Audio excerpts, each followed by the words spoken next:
Magandang araw po sa inyong lahat. Sa araw na ito, mapapakinggan po natin ang kwento ng isang matandang hardinero, edad 60 taong gulang. Siya ay si Mang Pilo. Matagal na siyang naninilbihan sa mga Vergara, ang pinakamayamang pamilya sa baryo nila. Nakatira sa bahay na yon si Doña Florentina at ang kanyang apo na si Junjun. Maswerte sa amo si Mang Pilo. Bukod kasi sa mabait ang Donya, ay magiliw din ito at mahilig magbigay ng mga bonus. Mataas din ito magpasweldo. Kaya naman si Mang Pilo halos 2 dekada na sa trabaho ay di pa rin umaalis sa poder ng mga Vergara. Ngunit may problema. May sakit si Junjun. Wala silang mahanap na ospital na kayang gumamot sa kanya. Lahat ng ospital, iisa lang ang sinasabi. Wala na silang magagawa sa kalagayan ng bata. Ano kaya ang tunay na kalagayan ni Junjun? May sakit ba talaga siya? Ano kaya ang magagawa ng dating antingero para tulungan ito? At paano kaya nila mapoprotektahan ang bata kung malaman nilang may aswang na maninipsip na bumibiktima dito? Sagutin natin ang lahat ng yan. Ngunit bago po ang lahat, huwag po nating kalimutang mag-subscribe, mag-like at i-hit ang notification bell sa aking mga YouTube channel na The Voice Addict at Apong Isaac, para sa mas marami pang makapigil hininga na kwentong aswang at katatakutan mula sa mundo ng kababalaghan. Simulan na natin ang kwento.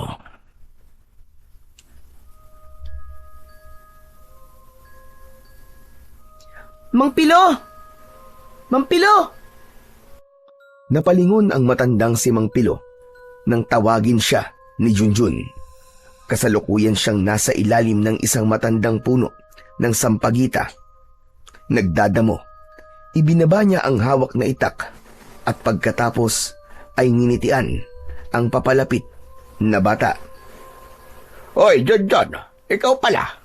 Ano ginagawa mo dito? Wala po kasi ako magawa sa loob ng bahay. Nakakainip po. Pwede po bang dito na lang muna ako? Naku, oo naman. Halika, umupo ka na muna dito sa bangkito ko. Salamat po. Inabot ng bata ang bangkito at umupo. Binagmasdan niya ang paligid. Samantala si Mang Pilo naman ay ipinagpatuloy ang kanyang pagdadamo. Ang ganda po ngayon ng mga sampagita, no? Ang dami pong bulaklak. Saka ang bango-bango. Paano po dumami ng ganyan yan, Mang Pilo?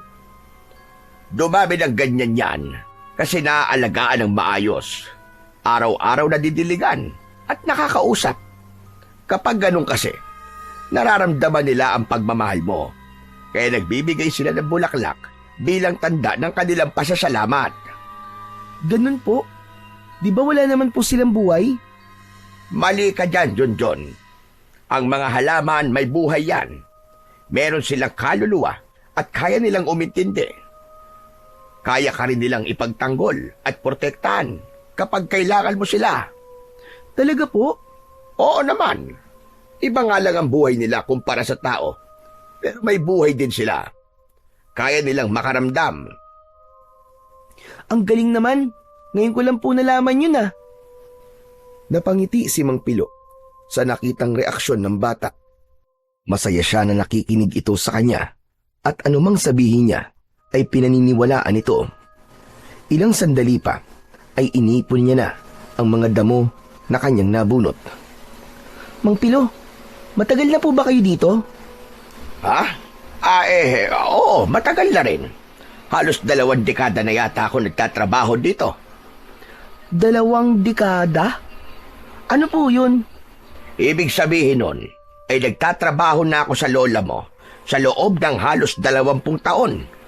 Hala, ganun na po kayo katagal dito? Kaya po pala, puro kalyo na ang mga kamay nyo tapos naninilaw na po yung mga kuko nyo eh. Ang tagal nun. Parang dito na po kayo tumanda. Oo, iho, tama ka dyan. Dito na nga ako tumanda. Mabuti po. At di kayo naiinip na puro pagdadamo at pagtatanim lang po ang ginagawa nyo sa loob ng maraming taon. Hindi naman. Kapag mahal mo ang ginagawa mo at kung importante sa iyo ang trabaho mo, hindi ka maiinip. Hindi ka rin magsasawa. Kasi alam mo, itong trabaho na to ang nagpapakain sa akin. At hindi lang yon, ito rin ang tumutulong sa akin para mapag-aral ko ang lahat ng mga anak ko. Ganun po ba? Hindi po ba kayo nahihirapan? Mahirap, pero sanay na ako. Alam niyo po, sa tuwing nakikita ko po kayo dito sa hardin, naiisip ko po parang gusto ko ding maging hardinero paglaki ko. Gusto ko din po magtanim, saka mag-alaga ng mga bulaklak. Pwede ko po ba kayong tulungan dyan? Nako, wag na iho. Baka marumihan pa yung maganda mong damit. Trabaho ko ito at masaya ko na ginagawa ko to na mag-isa. Pero gusto ko po talagang tumulong sa inyo, Mang Pilo. Wag na muna ngayon, saka na lang. Magpaalam ka muna sa lola mo. Kapag pumayag siya, saka kita papayagan. Tumango si Junjun. Saka sandaling nanahimik. Muli siyang napatingin sa paligid. Tapos ay namulot ng mga nalaglag na bulaklak. At saka ito, inamoy. Muling bumalik ang tingin niya kay Mang Pilo. Tinitigan niya ito ng matagal bago muling nagsalita. Mang Pilo, ilan po ba ang anak nyo? 6 ang anak ko at may 9 na akong apo. Ganun po kayo karami? Wow, ang saya po siguro nun, no? Di, marami po kayong kasama sa bahay nyo. Tapos maingay, magulo, pero masaya. Hindi naman masaya. Kasi wala naman sila dito. Nandoon sila sa Maynila eh. Ay, ganun po. Malayo po pala sila. Wala po kayong kasama maski isa? Wala eh. Lahat sila ay may kanya-kanya ng pamilya. Tapos, may kanya-kanya na rin silang trabaho. Kaya bihira na lang din silang umuwi dito para dalawin ako. Nakakalungkot naman po yun. Tama ka, Jonjon. Nalulungkot talaga ako kasi palagi ko silang namimiss. Pero ayos lang yon. Ang mahalaga naman sa akin ay okay sila. Masaya sila, saka maayos silang nabubuhay. Paano po kayo? Matanda na po kayo, Mang Pilo ah. Kulubot na po yung mga kamay nyo at marami pa pong kalyo. Sino po mag-aalaga sa inyo? Wala. Ako lang. Malakas pa naman ako. Di ko pa naman kailangan ng mag-aalaga sa akin. Mabait po kayo, Mang Pilo, at napakasipag po. Alam niyo po, kung ako po ang anak nyo, hindi ko po kayo iiwan. Talaga? Ang bait mo talagang bata. Sana ganyan din mag-isip ang mga anak ko. Hayaan po ninyo. Babalik din po sila. Mamimiss din po nila kayo. Salamat, Junjun ah. Sana nga, magdilang anghel ka. Pagkalipas ng ilang minuto, nagpaalam na si Junjun at tumakbo pabalik sa malaking bahay. Naiwan si Mang Pilo na mag-isa. Iniligpit na niya ang kanyang gamit at tumayo. Nang makita niyang maayos na ang mga pananim at mataas na ang araw, nagpasya siyang umuwi muna at bumalik na lang sa hapon. Naglakad na siya pauwi. Pagdating niya sa kanyang bahay, ay naabutan niya itong tahimik. Hindi tulad noon na kapag dumarating siya, ay kagad siyang sinasalubong ng mga anak para manghingi ng pasalubong. Inilapag niya ang bayong sa isang maliit na lamesa at saka siya umupo sa isang lumang bangko. At doon ay nakita niya ang larawan ng kanyang asawa na nakasabit sa dingding. Kinausap niya ito. Miss na kita, Rosa. Kung dito ka lang, siguro hindi ako ganito na nalulungkot araw-araw. Napahawak siya sa kanyang dibdib at nagsimula siyang mapaluha. Bakit ganon, Rosa? Kinilimutan nila ako. Alam mo bang ang gaganda na ng buhay nila ngayon? Lahat sila may mga trabaho na at may sari-sarili ng pamilya. Hindi naman ako nanghihingi ng anuman sa kanila. Pero bakit? Hindi man lang nila maisip na dalawin ako o tawagan man lang para malaman kung buhay pa ba ako o patay na. Tila yata wala na silang pakialam sa akin. Napayuko ang matanda. Nanginginig ang kanyang mga kamay dahil sa matinding emosyon na kanyang nararamdaman. Alam mo, Rosa, minsan naiisip ko, baka mas mabuti pang sumunod na lang ako sa'yo. Wala namang may kailangan na sa akin dito at wala na rin naghihintay. Ang hirap mag-isa, sa totoo lang. Tumayo siya at lumapit sa larawan. Pinunasan niya ang frame at hinalikan ang litrato ng kanyang asawa. Sa paraang yun ay kumalma siya. Ito ang paraan niya upang maramdaman ang dating pagmamahal ni Rosa. Gusto ko na nga sana sumunod sa'yo. Kaso baka magalit ka naman. Alam ko naman na ayaw mong sumusuko ako. Ang gusto mo, palagi akong matibay at lumalaban. Pero mahal, bakit ganon? Napapagod na ako. Pagod na ako, Rosa. Kung naririnig mo ko ngayon, sana yakapin mo naman ako kahit sa panaginip. Kahit isang beses lang. Ilang minuto din siyang nakatayo sa harap ng larawan ng kanyang asawa. Patuloy sa pag-iyak. Ngunit makaraan ang ilang sandali, inayos niya ang pagkakasabit nito sa dingding. At habang inaayos niya ito, tumunog ang kanyang lumang cellphone. Regalo ito ng kanyang amo. Ilang taon na ang nakararaan.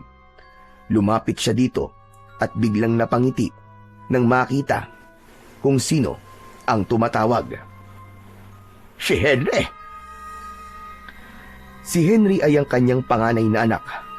Halos manginig ang kanyang mga kamay nang damputi niya ang cellphone na regalo sa kanya ni Doña Florentina. Sinagot niya ang tawag. Hello, anak! Mabuti naman at napatawag ka. Oo, Tay. Kumusta ho kayo dyan? Ayos lang naman ako dito, anak. Ito gaya pa rin ang dati. Ikaw, anak, kumusta kayo ng mga kapatid mo? Ayos lang naman po kami, Tay. Siya nga pala, Tay. Kaya po ako tumawag sa inyo kasi may gusto po akong pag-usapan natin. Tungkol po ito sa mga lupa nyo dyan. Pagkarinig nun ay unti-unting nabura ang ngiti sa labi ng matanda. Umupo siya sa lumang silya at bagyang nailayo ang cellphone sa kanyang tenga. Sandali siyang natulala. Tay? Tay, nandiyan ka pa ba? Tay? Hello, Tay? Oo. Nandito pa ako, anak. Ano nga ulit ang tanong mo? Napag-usapan na po kasi namin magkakapatid na ibibenta na ang mga lupa nyo dyan. Pati na yung bahay natin. Ano ka ba? Si tatay naman nagbibingi-bingihan pa. Ang sabi ko po, ibibenta na po natin ang mga lupa nyo dyan. At alam niyo po ba yung bayat lupa natin? Ay may interesado na hong bumili. Bali, uuwi ako dyan para ayusin yung mga papeles at para mapag-usapan po natin to ng maayos. Sa 3 araw po siguro, Tay. Uuwi kami ng mga apo nyo dyan. Teka, sandali lang. Bakit nyo gagawin yun? Bakit nyo ibibenta ang bayat lupa ko? Nakalimutan na ba ninyo na ako at ang nanay nyo ang may pundar nito? Bakit nyo ibibenta na hindi nyo man lang ako kinukonsulta?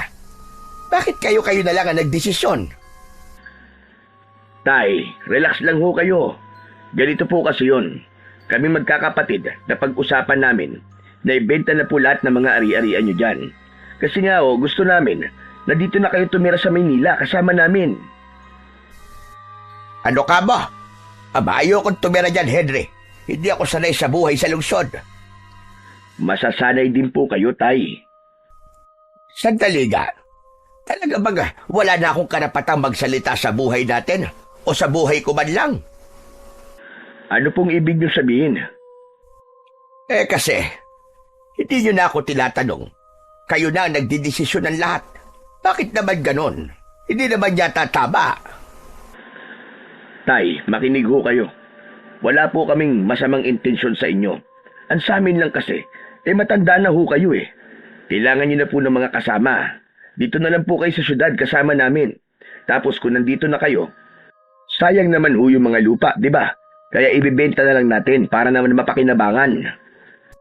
Ay nako, hindi ako papayag. Ayokong ibenta mga ari-ari ako. Huwag nyo naman akong alisan ng karapatan sa mga ito. Sandali lang ho, Tay. Hindi po ganun ang ibig naming sabihin. Hindi naman namin kayo inaalisan ng karapatan eh. Kung magkano man po yun na pagbebentahan, para po sa inyo lahat yun. Wala po kaming ibabawas na maski 5 bulag. Kahit na.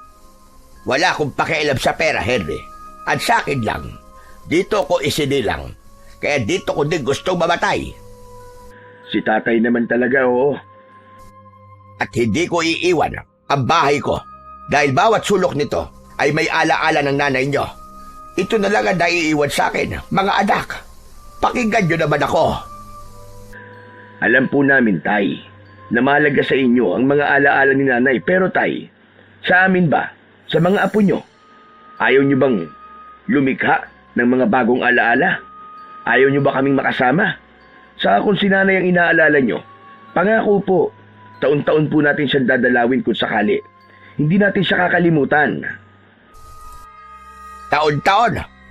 Ako ngang buhay pa hindi nyo madalaw-dalaw. Yung pa kayang matagal lang nakabaon sa lupa. Natahimik si Henry.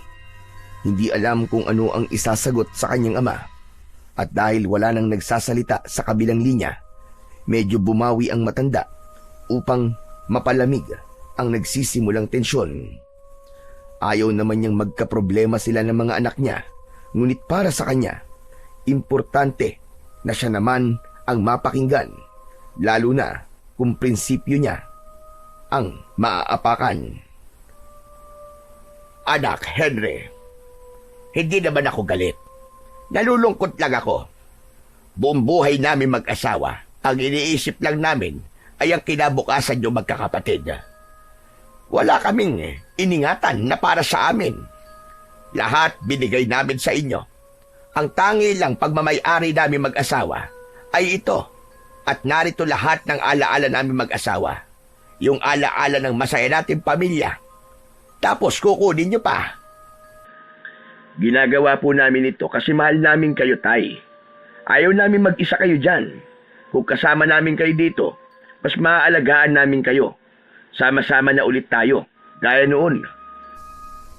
Ay nako, wag na. Ayoko maging pabigat sa inyo. Kaya ko pa naman mabuhay sa sarili kong pagsisikap. Hindi pa ako alagain. Kaya hayaan nyo na muna ako dito. Muling natahimik ang kabilang linya. Panay buntong hininga ang maririnig. O sige po, Tay, ganito na lang. Uuwi na lang po kami sa 3 araw para mapag-usapan po natin ito ng mabuti. Kasi nakakahiya naman po doon sa buyer ng lupa kung bigla kong ika-cancel yung pagbebenta. Anong nakakahiya ang sinasabi mo? Mas nahihiya kayo sa Poncio Pilato na yon kaysa sa tatay nyo. Ako ang pakinggan nyo. At sinabi ko na, ayoko. Tapos, kung ayaw nyo makinig, bahala kayo. Tay, nakikinig naman ho kami.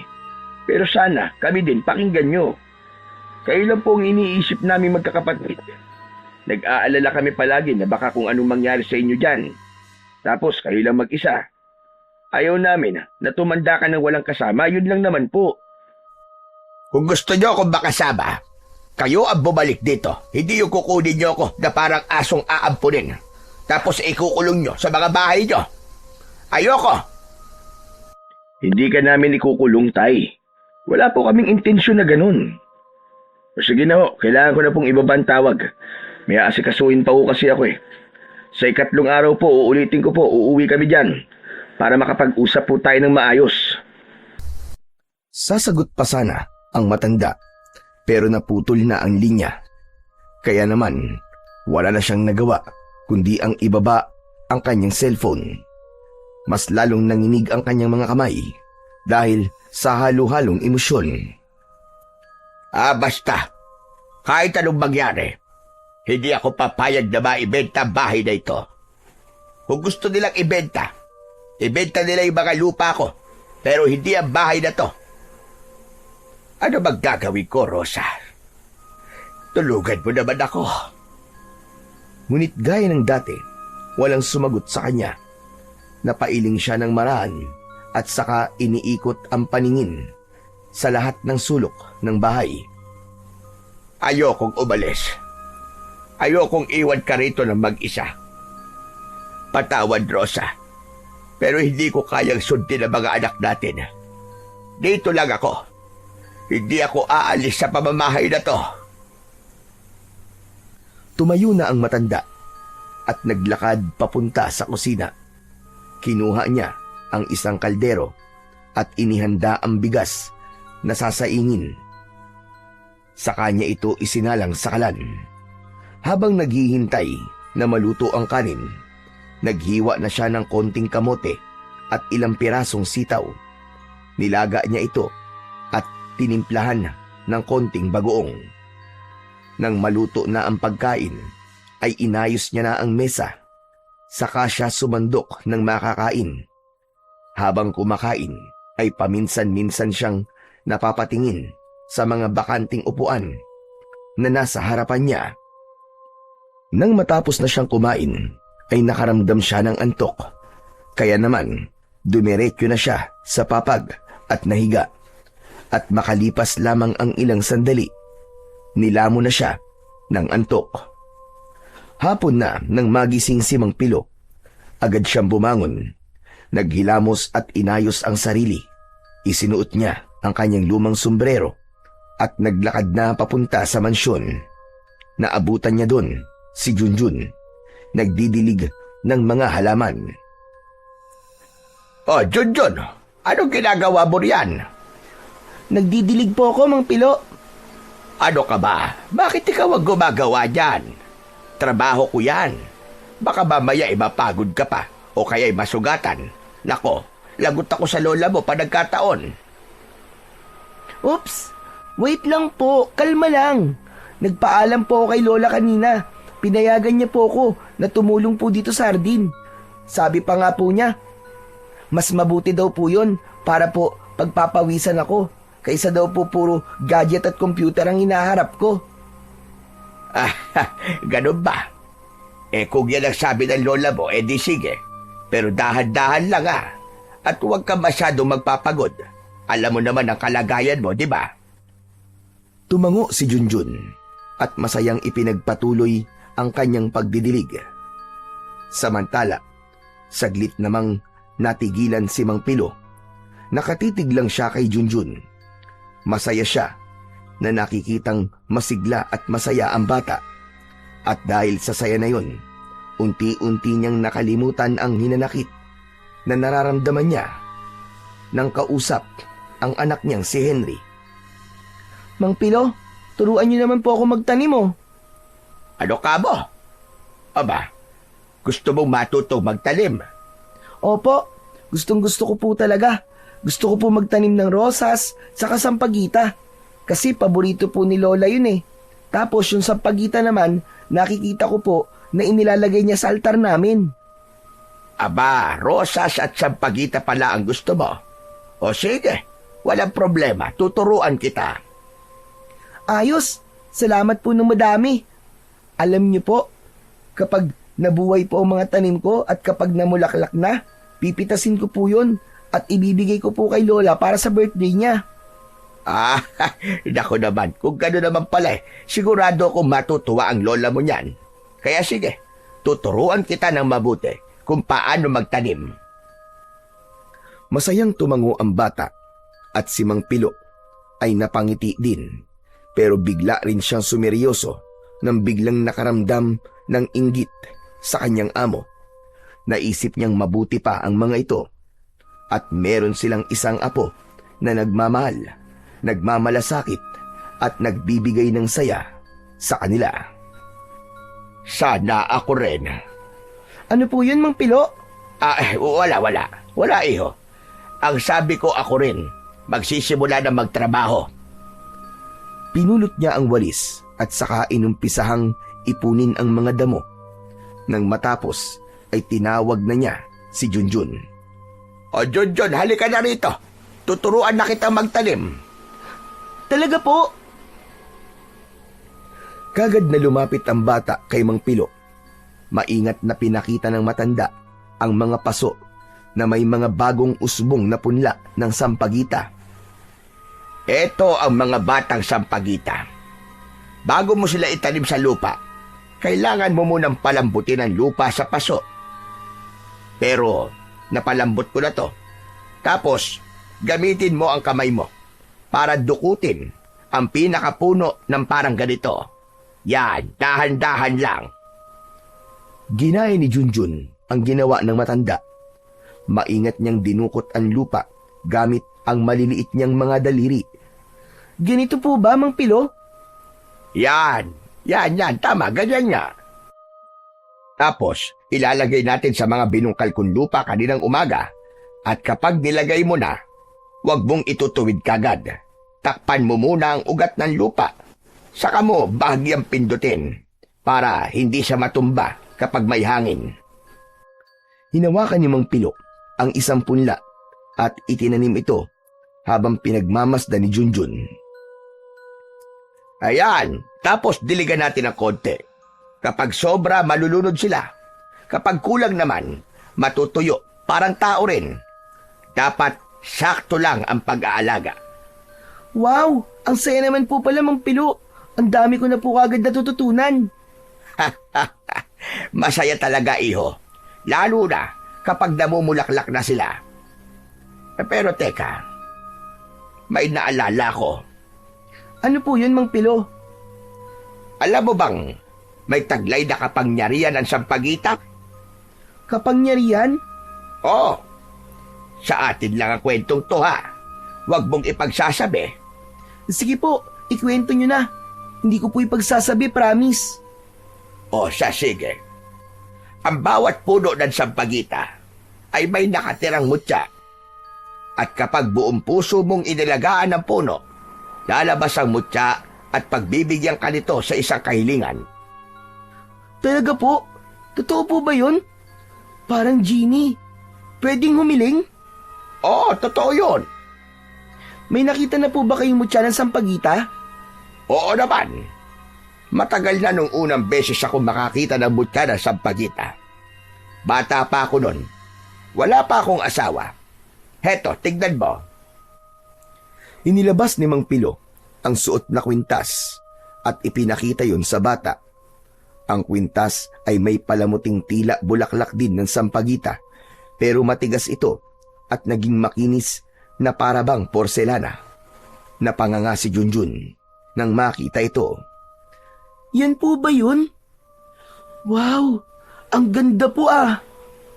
Oo, ito nga yun, iho. Nagkaroon ako nito nung bata pa ako. May alagang sampagita ang tatay ko.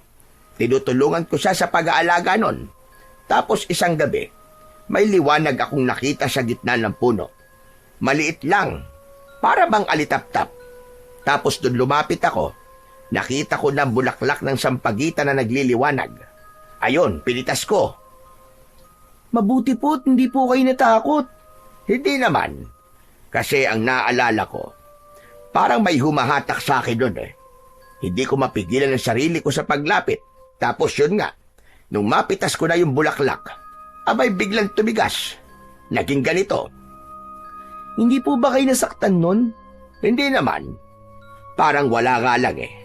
Pero mula nung napasa akin ang mutya na to, naging magaling na ako sa pagtatanim.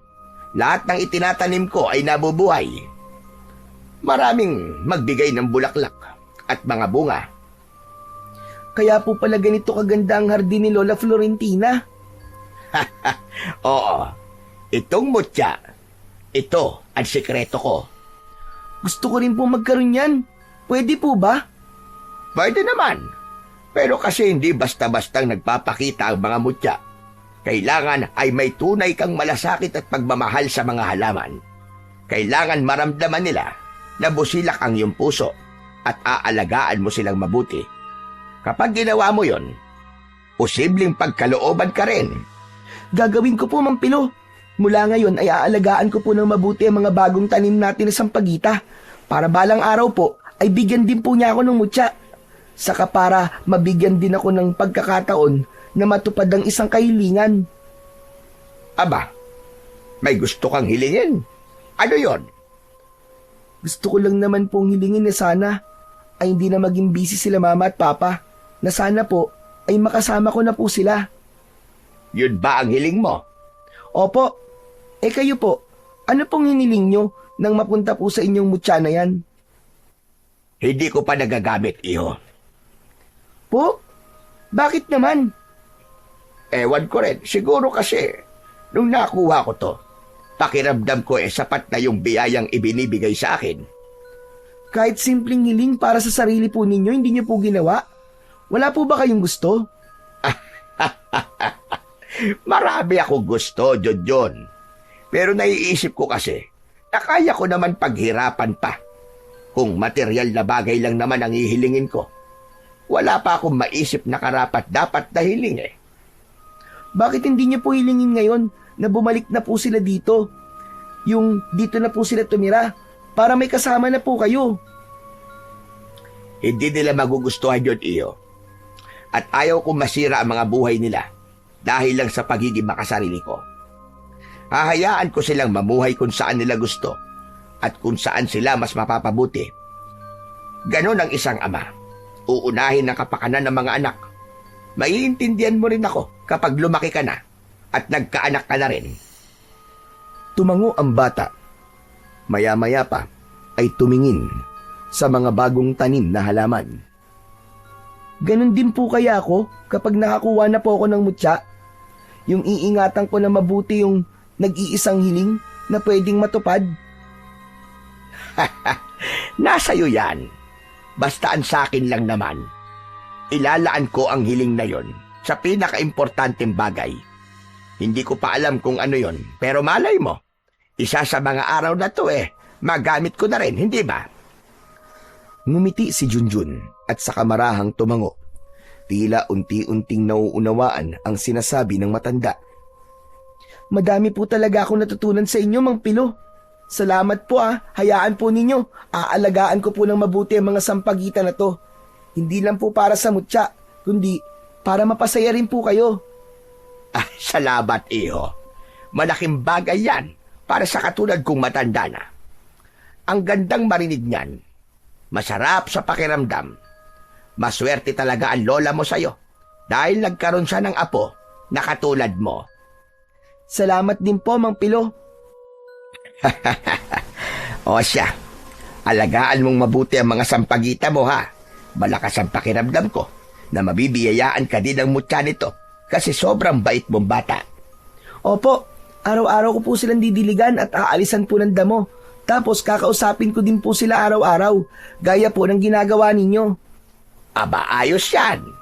Mas maganda ang mga tanim kapag nararamdaman nilang may nagmamahal sa kanila. Nagtawanan silang dalawa. Maya-maya pa, dahan-dahang tumayo si Junjun. Inalis ang putik na dumikit sa kanyang mga kamay. Bukas po ulit, Mang Pilo Magtatanim po tayo ng mas marami pa. O sige, iho. Salamat sa pagtulog mo. Wala pong anuman. Sa uulitin po, Mang Pilo. Tumalikod na ang bata. Sabay karipas ng takbo. Pabalik sa malaking bahay. Si Mang Pilo ay nakatingin lang. Hindi niya maiwasan ang mapangiti. Ngunit ang mga ngiting yon ay biglang nawala nang maalala ang tunay na kalagayan ni Junjun. Mula pagkasilang ay meron ng pambihirang sakit ang bata at hindi pa natutuklasan ang gamot. Madalas siyang mamutla at manghina. Napakabait mong bata, Junjun. Hindi ka karapat dapat dumanas ng ganyan. Sana ay may magawa ako para sa iyo. Ilang saglit pa, tumayo siya at ipinagpatuloy ang mga natitirang gawain sa hardin. Nang matapos, ay nagligpit na siya ng mga gamit at nagsimulang maglakad pauwi. Pagdating sa kanilang bahay, binuksan niya ang pinto at marahang pumasok. Ngunit imbis na magpahinga, ay inayos muna niya ang ilang gamit na nagkalat. Pinunasan ang mesa at winalis ang sahig. Nang sumapit na ang 6:00 ng hapon, ay itinigil niya na ang lahat ng ginagawa niya. Marahan siyang lumapit papunta sa isang sulok kung saan naroroon ang isang maliit na altar. Luma na at maliit na ang mesang kahoy na nagsisilbing patungan nito at bahagyang kupas na ang pintura. Sa ibabaw ay naroon ang ilang ribulto ng mga santo tulad ng isang maliit na Santo Niño, isang lumang imahen na si San Isidro Labrador at larawan ng mahal na Birheng Maria. Nakalagay din sa tabi ng mga ito ang isang bote ng langis na may nakababad na bulaklak ng sampagita. Ilang sandali pa ay nagsindi na siya ng kandila. Nang matapos ay inalis niya ang suot na kwintas at marahang inilapag sa tabi ng mga santo at nagsimula na siyang magdasal. Ang gawaing ito ay ginagawa niya araw-araw dahil tulad ng ibang mutya, ang hawak niya ay nangangailangan ding pakainin ng dasal at mga orasyong upang maging mabisa. Kung hindi niya gagawin, mawawala ang bisa nito at magiging pangkaraniwang bato na lang. Hindi niya pwedeng pabayaan na mawalan ng kapangyarihan ang kanyang mutya dahil importante ito sa kanya. Dahil sa kapangyarihan nito, nagiging malusog ang mga halamang inaalagaan niya. Kahit anong itanim niya, kahit sa tuyong lupa, ay nabubuhay pa rin ito at namumulaklak ng marami. At kapag inilalapit niya ang mutya sa mga buto, bago ito itanim, mabilis itong sumisibol. Hindi rin sinasalanta ng peste ang mga tanim. Ngunit hindi lang yun ang dahilan. Patuloy niyang binubuhay ang mutya dahil ito na lang ang natitira na nagpapaalala sa kanya kung sino siya noon. Isa siyang dating antingero na nakalimutan na ng mga tao. Makalipas ang 3 araw, bago pumasok sa trabaho, maagang naglinis muna ng bakuran si Mang Pilo. Isa-isa niyang inayos ang mga paso at halaman, nagwalis at siniguradong walang kalat sa lahat ng sulok. Maya-maya pa, ay biglang may tumigil na sasakyan sa harap ng bahay niya. Dahan-dahang itinuwid ang kanyang likod at tinignan kung sino ang dumating. Napakunotno siya nang makita ang isang pamilyar na muka. Dumating si Henry, ang panganay niyang anak. Napangiti si Mang Pilo. Agad niyang sinalubong ang anak. Anak! Aba, ikaw pala! Totoo nga sinabi mo na uuwi ka. Opo tay, mano po. Inabot ni Henry ang kamay ng ama at nagbano. Si Mang Pilo naman ay niyakap ng mahigpit ang anak. Diyos ko, ang anak ko. Kumusta ka na, anak? Kumusta si Marites at ang mga bata? Ayos naman po tay. Medyo busy lang ho sa trabaho.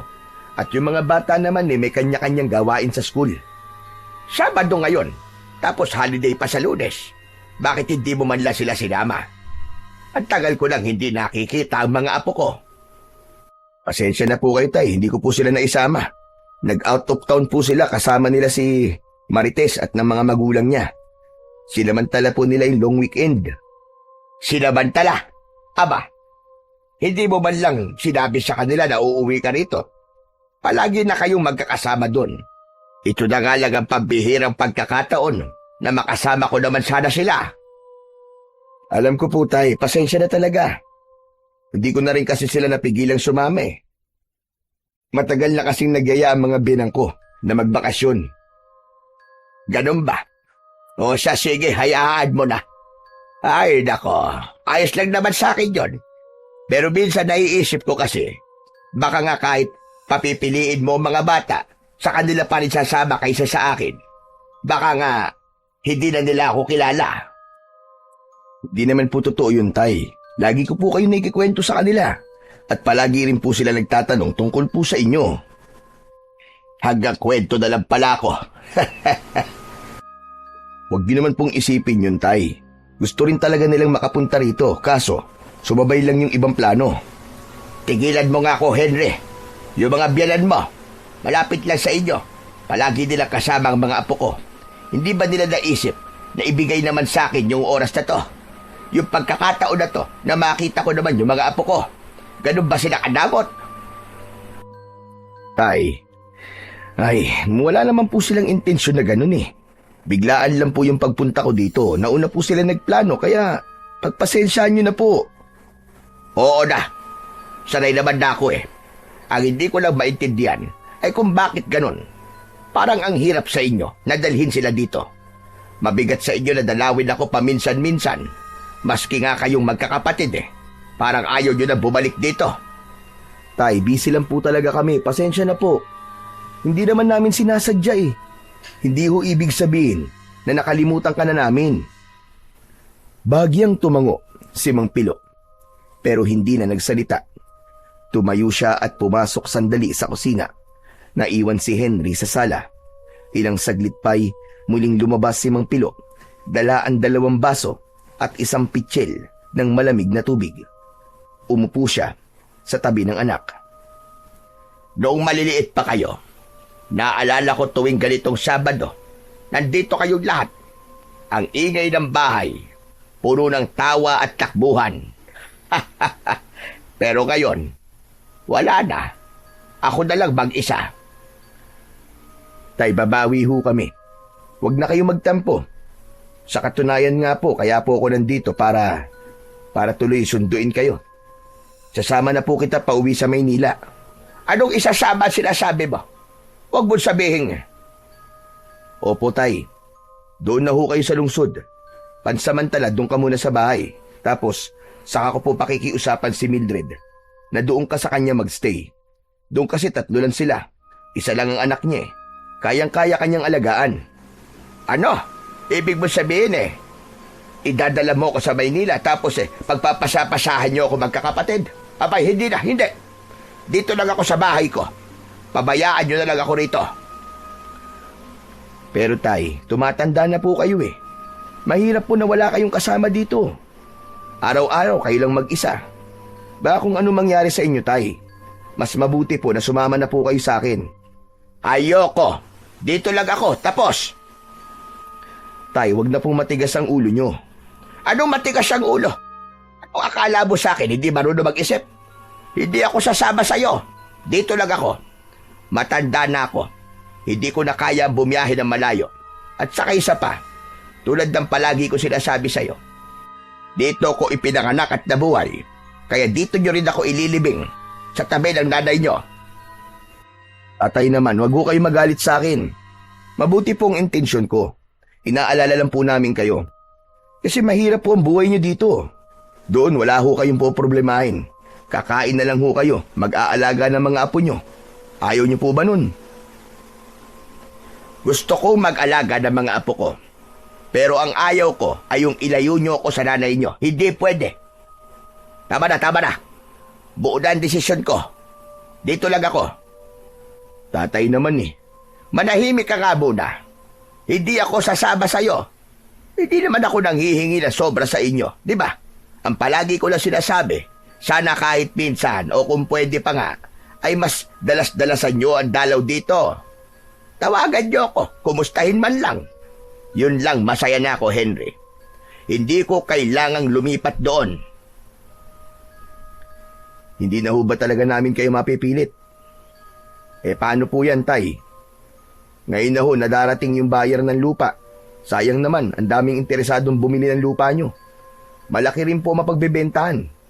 Magagamit nyo po yun para sa sarili nyo. At yung iba, pwede kong hiramin para ipuhunan sa negosyo. Hati ho tayo sa kita. Negosyo? Bakit? Wala ka naman pera pang negosyo mo? Saka, kaya mo ba nasabi na isasama mo ko sa Maynila ay para lang mapapayag mo kung ibenta tong lupa? Hindi naman po sa ganun, Tay. Gusto ko lang naman po na hindi na kayo nahihirapan dito. Pag nabenta na to, magkakasama na po tayo. Para po to sa inyo, Tay. Para sa akin. Henry, ito na lang ang natitira sa akin. Ayoko. Huwag mo na akong pilitin. Hindi ko ibibenta ang natitirang bahagi ng buhay namin ng nanay nyo. Para lang sa pera. Tahimik si Henry. Kita ang pagkadismaya sa mukha niya. Pero hindi na siya nagsalita. Hawak pa rin ni Mang Pilo ang baso. Maigpit habang nakatingin sa malayo. Tumayo si Henry at naglakad papunta sa pinto. Ngunit saglit na huminto at tumingin mula sa kanyang ama. Kung yun po ang gusto nyo, rerespetuhin ko po. Bumuntong hininga si Henry bago tuluyang lumakad palabas ng bahay. Ilang sandali pa, narinig na ni Mang Pilo ang pag-ugong ng makina at ang unti-unting paglayo ng sasakyan. Bagyang nangilid ang luha sa mga mata ng matanda. Huwag kayo mag-alala. Ayos lang ako rito.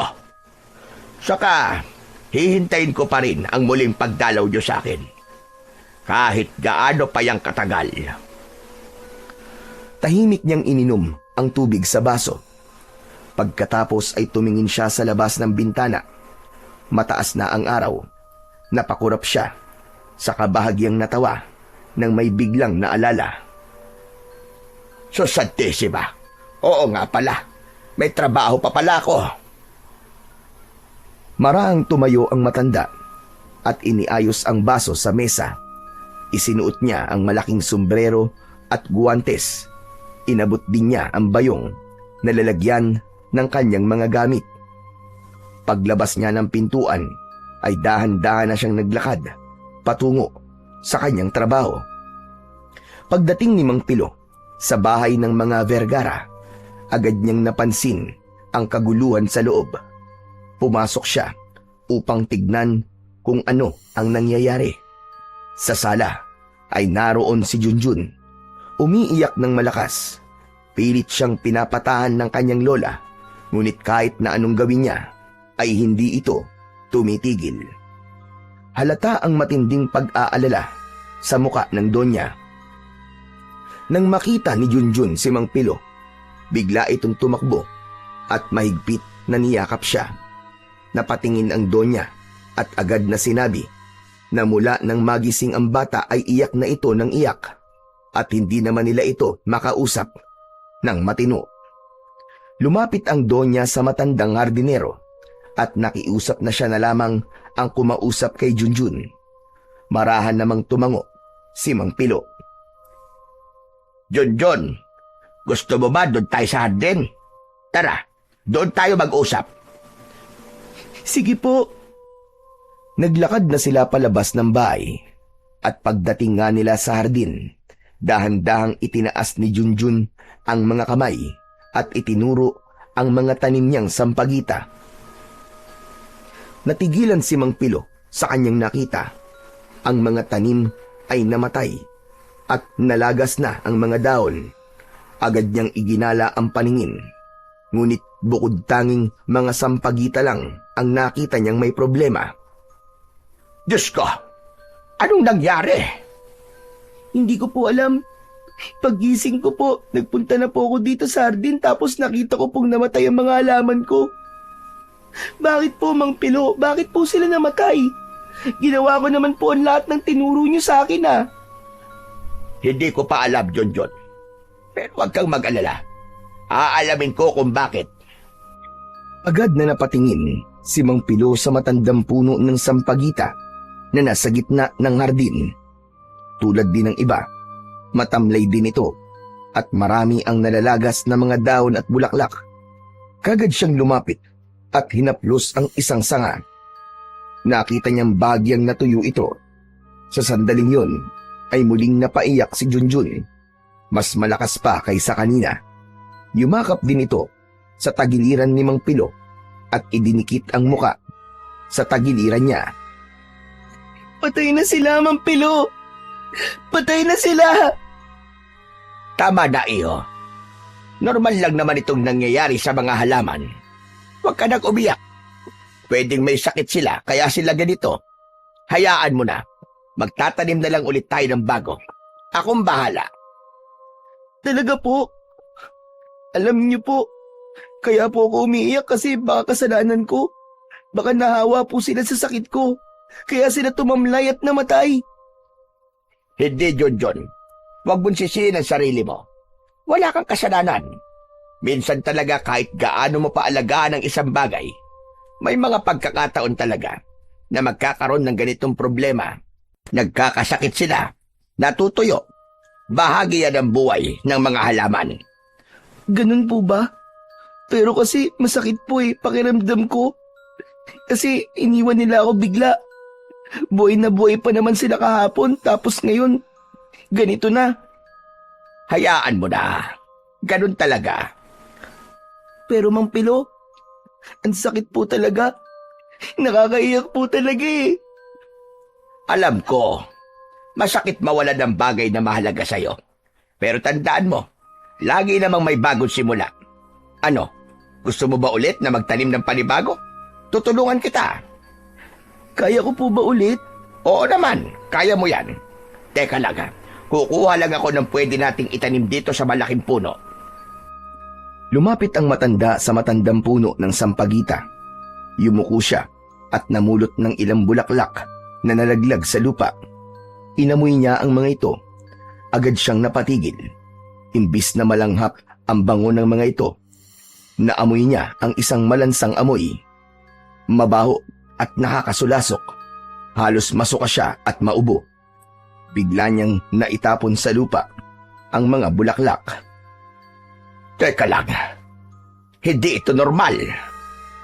Naalala niya ang sinabi ng kanyang ama tungkol sa mga ganitong pangyayari. Kapag namamatay o nalanta ang mga sampagita na alaga ng taong may mutya, isa lang ang ibig sabihin nun. May panganib. Nagbibigay ng babala ang puno. Agad niyang inilabas ang kwintas at tinignan ang kanyang mutya. Nagulat siya nang makitang nagliliwanag ito. Mukhang alam ko na kung bakit. Hindi maganda to. Ano po yun, Mang Pilo? May sinasabi po kayo? Wala iho. Kinakausap ko lang ang halaman. O siya, halika na. Maganda na muna tayo ng mga lupa na pagtatamnan. Nagsimulang maglakad patungo sa sulok ng hardin ang matanda, kung saan nakatambak ang mga paso. Kasunod niya si Junjun na mas kalmado na ang emosyon kaysa kanina. Magkasabay nilang inayos ang mga paso. Nilinis ang mga ito bago nilagyan ng lupa. Maingat ang bawat galaw ni Mang Pilo. Samantalang si Junjun naman ay masigasig na sinusundan at pilit na ginagaya ang mga ginagawa niya. Nang matapos ay agad silang tumayo at pinunasan ng pawis sa kanilang mga noo. Tamang-tama naman ay narinig nila ang boses ni Doña Florentina mula sa mansyon. Nakita nila itong kumakaway at tinatawag sila para magmerienda. Iniwan nila ang mga gamit at mabilis na pumunta sa may gripo upang maghugas ng kamay. Paglapit nila sa balkonay, nakita nila ang mesa na puno ng merienda. Inanyayahan sila ni Donya na maupo at kumain. Nakita ng matandang amo na kalmado na si Junjun. Napansin din itong bumalik na ang sigla nito at nakangiti na. Marahang nilapitan ng Donya si Mang Pilo at tinapik ito sa balikat bilang pasasalamat. Kita sa mukha niya ang tuwa dahil talagang malaki ang naitutulong ni Mang Pilo pagdating sa pag-aalaga sa kanyang apo na si Junjun. Agad nitong inanyayahan ang hardinero na lumapit at makisalo sa kanilang merienda. Pinaupo siya kaharap nila. Inutusan ng Donya ang kasambahay na kumuha ng karagdagang plato at pagkain para may sapat na merienda silang lahat. Habang kumakain sila, masaya si Mang Pilo. Mula noon hanggang ngayon ay hindi nagpakita ng pagbabago ang matandang Donya. Mabait pa rin ito at tunay na makatao kahit na mayaman. Tulad ng ibang tauhan sa mansyon, Hindi sila tinitignan ng Donya na mga simpleng tao lang, kundi kabahagi na rin ng kanilang pamilya. At ito ang dahilan kung bakit marami ang nakakatagal na magtrabaho sa kanila. Matapos magmerienda at makapagpahinga, ay bumalik na si Mang Pilo sa hardin. Kinuha niya ang gunting pandamo at nagsimulang bawasan ang mga bermuda. Ngunit bigla siyang natigilan nang may mapansing kakaiba sa damuhan. May nakita siyang tila bakas ng mga paa sa damo. Hindi ito sa kanya at mas lalong hindi kay Junjun dahil di hamak na mas malaki ito at hindi pangkaraniwan. Dahan-dahang sinundan ng matanda kung saan papunta ang mga bakas na yon. Nanlaki ang kanyang mga mata nang mapagtanto na papunta ito sa tapat ng silid ni Junjun. Ano ba ito? Bakit kaya may ganito? Nagtataka siya sa kanyang nakita, kaya agad siyang nag-imbestiga. Bakit hindi ko kagad to napansin kanina? Tama nga kaya ang hinala ko. Lumapit siya sa may bintana sa silid ni Junjun at may nakita siyang mantsa na parabang natuyong dugo sa salamin. Maliit lang ito pero sapat na para magbigay sa kanya ng matinding pag-aalala at hinala. Napalunok siya at napakapit sa kanyang dibdib. Diyos ko! Si Junjun! Hindi pwedeng mangyari ito! Pabulong na sabi niya habang nakatingin sa loob ng kwarto ng bata. Walang kakaiba sa silid pero malinaw sa kanya na may nangyaring hindi pangkaraniwan kagabi. Matapos yun ay wala na siyang ibang nakitang anumang kakaiba. Bumalik na siya sa kanyang gawain. Mabilis na lumipas ang maghapon. Pagkatapos ng lahat ng gawain, ay umuwi na siya sa kanyang bahay. Pero pagdating niya roon, ay nakita niya si Henry sa sala na may kausap na isang lalaki. Nakadamit ito ng barong at may hawak pang attache case.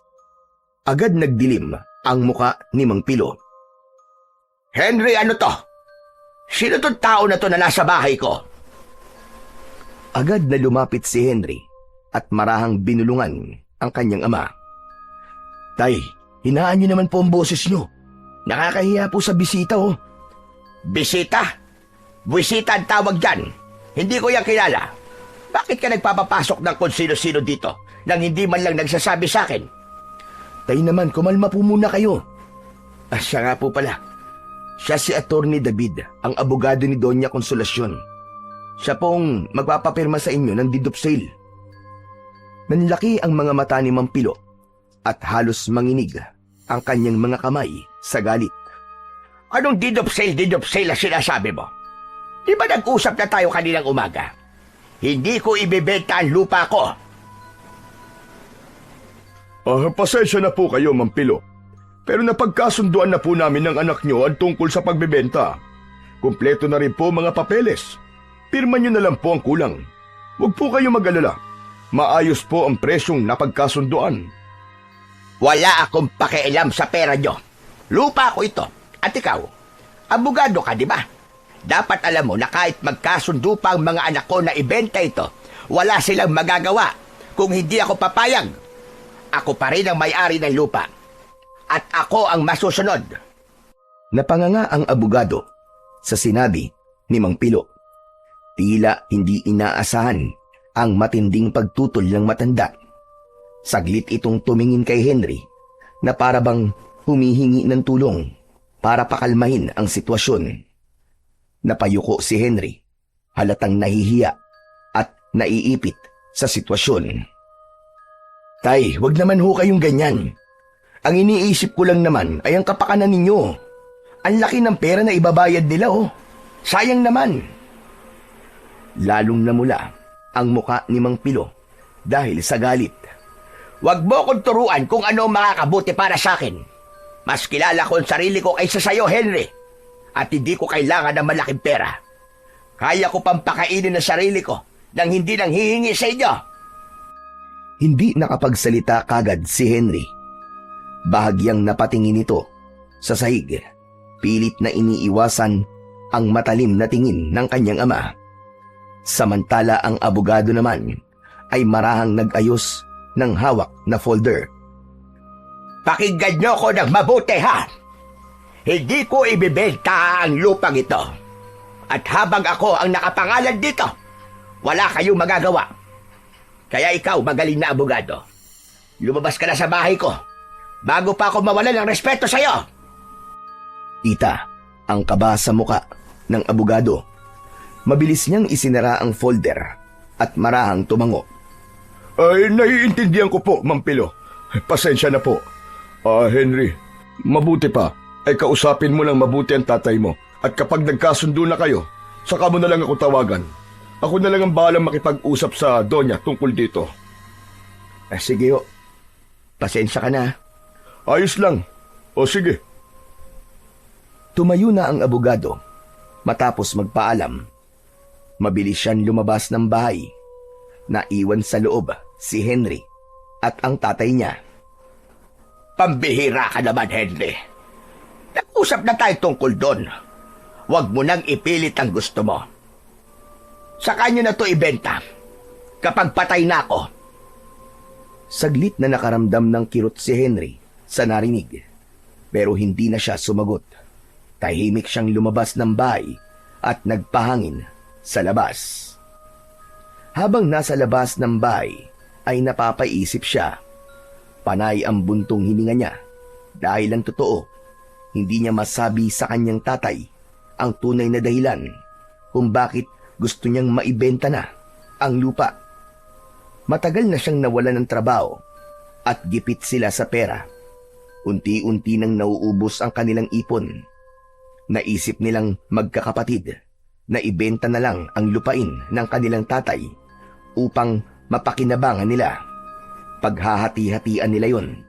Ang kalahati ay kay Mang Pilo at ang matitira ay para sa kanilang magkakapatid. Nagsinungaling lang siya kay Mang Pilo na wala silang gagalawin sa pera nito. Pero tapos na silang mag-usap na magkakapatid. Sa tingin kasi nila, sapat na ang kalahating parte para sa matanda, lalo at wala naman itong pagkakagastusan. Pero ngayong tumanggi si Mang Pilo, para bang gumuho ang lahat ng inaasahan ni Henry. Wala siyang magawa at masama ang loob niya na uuwi siyang luhaan at bigo. Parang naririnig na niya ang boses ng kanyang asawa. Alam niyang madidismaya din ito at baka nga magalit pa sa kanya. Sa totoo lang, ay ito na ang naging provider nila matapos siyang magkaproblema sa opisinang pinagtatrabahuhan niya. Hindi siya makahanap ng magandang trabaho at pati mga binan niya ay umaalalay na sa kanila dahilan para mahiya siya sa mga ito. Baon na siya sa utang na loob. Naalala niya na matagal niya nang sinabi ang planong pagsama sa mga anak niya na umuwi ng probinsya pero tumanggi ang mga binan. Malayo raw masyado at baka mahirapan sa biyahe ang mga bata. Hindi totoo na may bakasyon silang pinuntahan. Dinahilan lang niya ito sa matanda upang itago ang kanyang tunay na sitwasyon. Samantala, sa loob ng bahay ay nakita ni Mang Pilo ang mga pagkaing nakahain sa lamesa. Pero hindi niya yun agad na pinansin. Sa halip ay kinuha niya ang posporo at dumiretso siya sa may altar. Sinindihan ng kandila, inilapag ang mutya at saka nagsimulang magdasal tulad ng kanyang dating ginagawa. Ngunit sa pagkakataong yun ay iba. Hindi yun basta pagpapakain lang sa mutya. Humingi din siya ng proteksyon. Kinuha niya ang bote ng langis at naglagay siya sa kanyang palad. Marahan niyang ipinahid dito. May naramdaman siyang kakaibang init na tila gumapang mula sa kanyang palad at dumaloy sa kanyang buong katawan. Habang ginagawa yon, ay pumasok naman ang anak niyang panganay na si Henry. Nakita niya ang kanyang tatay, subalit tahimik lang siya. Sanay na siya sa ganitong ginagawa ng kanyang tatay na si Mang Pilo. Maingat siyang pumasok sa kusina at inayos ang lamesa. Ingat na ingat siyang huwag makalika ng anumang ingay. Nang matapos mag-orasyon, si Mang Pilo ay pumasok sa kusina ang kanyang tatay. Nagkatinginan silang dalawa. "Tay, kain na po tayo." Sige, salamat. Kumain silang dalawa. Walang umiimik sa kanilang dalawa hanggang sa matapos nila ang kanilang hapunan. Nagligpit na ng mga plato si Henry at nang matapos ay nagpaalam siya sa kanyang tatay. Siya nga po pala, tay. Dito na po muna ako sa loob ng ilang araw. Sasamahan ko po muna kayo dito. Magbabakasyon po ako. Yun ay kung okay lang po sa inyo." Kung bakasyon lang, ayos lang naman sa akin. Pero kung magbabakasyon ka dito, dahil lang gusto mo ay mapapayag ako tungkol sa pagbebenta ng lupa, hindi yun okay. Mabuti pang bumalik ka na lang sa Maynila. Tay, hindi na po. Wala po akong ibang intensyon sa pananatili dito. Gusto ko lang po talaga na makasama kayo. Wala na pong iba. Maniwala ho kayo, tay. Talaga ba? Opo, tay. Tsaka, tay, patawad po sa mga nagawa ko, ha. Tumalikod na ang lalaki at nagsimulang maglakad papunta sa kanyang kwarto. Naiwang tahimik si Mang Pilo. Pero kalaunan, sumunod na rin siya. Pero sa sala siya tumuloy. Sinindihan niya ang TV at saka siya umupo sa silya upang manood ng palabas. Kahit hindi siya ganun kahilig manood, pinilit niyang abalahin ang sarili, lalo na't maaga pa naman at halos 7:00 pa lamang ng gabi. Habang nanonood ng balita tungkol sa mga nagaganap sa bayan, biglang umalingaw-ngaw ang isang malakas na alulong mula sa labas. Nagulat ang matanda. Agad niyang pinatay ang TV at nakiramdam. Muli niyang narinig ang alulong. Mas malakas at mas malapit. Ano yun? Kakaiba ang alulong na yun, ha? Hindi yun galing sa isang totoong aso. Nakaramdam siya ng kilabot. Tumayo siya at mabilis na lumapit sa altar. Sa ilalim ng maliit na lamesa ay hinugot niya ang isang maliit na baul. Agad niya itong binuksan at kinuha ang isang maliit na sandata. Isa itong matulis na punyal. Maigpit niya itong hinawakan at dahan-dahang tumayo. Habang nakikiramdam sa kapaligiran, bigla siyang may naamoy na kakaiba. Amoy na bubulok na karne. Mabaho at nakakasulasok. Tinakpan niya ang kanyang ilong sandali. Samantala, biglang lumabas mula sa silid si Henry. Halatang nagulat nang makita ang anyo ng kanyang tatay. Napansin din nito ang hawak nitong punyal. Tay, sandali lang. Ano ho bang nangyayari? Bakit tumayawak kayong kutsilyo? Hindi ko pa alam kung anong eksaktong nangyayari, anak. Pero may masama akong kutob. Sa palagay ko, may aswang sa paligid ng bahay natin. Ano ho? Aswang? Aba, tay, bakit naman po magkakaroon ng aswang dito? Abay, malay ko. Pero kasi yung alulong na narinig ko kanina, hindi yun sa aso. Saka hindi mo ba naaamoy ang hangin? Amoy bangkay. Napakabaho. Naaamoy ko nga po pero... Ano bang plano nyo? Kailangan kong makilala kung sino ang aswang na yan. At kapag nakita ko, papatayin ko kagad. Hindi ko pwedeng hayaan na magkalat ng takot ang nilalang na yan dito sa baryo natin. Kung hindi ako kikilos, baka may mga masaktan at baka may mabiktima ang aswang na yan. Humanda siya sa akin. Tay, wag. Matanda na ho kayo para sa gawain yan. Baka mapahamak lang po kayo. Hayaan nyo na lang po. Baka bukas mawala din yan. Henry, Hindi pwedeng pabayaan to. Kilala mo ako, anak. Mula noon hanggang ngayon, hindi ako tumatalikod sa ganitong mga bagay. Kaya ko pa. Kaya habang nandito ako, gagawin ko kung ano ang nararapat. Subalit hinarangan siya ni Henry sa may pinto. Hindi, tay, hindi maaari. Hindi po ako papayag na lumabas kayo. Hindi nyo kailangan na ilagay ang buhay nyo sa panganib. Huwag mo akong pigilan, Henry. Umalis ka dyan sa daraanan ko. Pilit na lumapit si Mang Pilo sa pintuan, pero hindi siya pinadaan ni Henry. Tay, ano ba kayo? Paano kung masama o malakas ang aswang na yun? Kaya niyo pa bang makipagsabayan? Aba, tay, lalamunin lang kayo ng buhay noon. Pabayaan niyo na lamang po na ibang gumawa niyan. Huwag kayo. Nakikiusap ako sa inyo, tay. Nainis ang matanda nang di makalusot sa anak. Kaya naman ang ginawa niya, hinawakan niya sa balikat ang anak at itinulak. Nagulat naman ng lalaki dahil hindi niya inaasahan na malakas pa talaga ang tatay niya. Tumigil ka, Henry, ha? Wala kang alam sa laban na to. Kaya nakikiusap ako sa'yo. Huwag kang makialam. Hayaan mo ako. Pero tay, paano kung... Tama na! Tama na! Hindi ako natatakot kung yun ang pinupunto mo. Muli silang nagkatitigan ni Henry. Muli pang sinubukan ng lalaki na pigilan ang tatay niya, pero hindi pa rin ito nakinig. Lumabas na si Mang Pilo.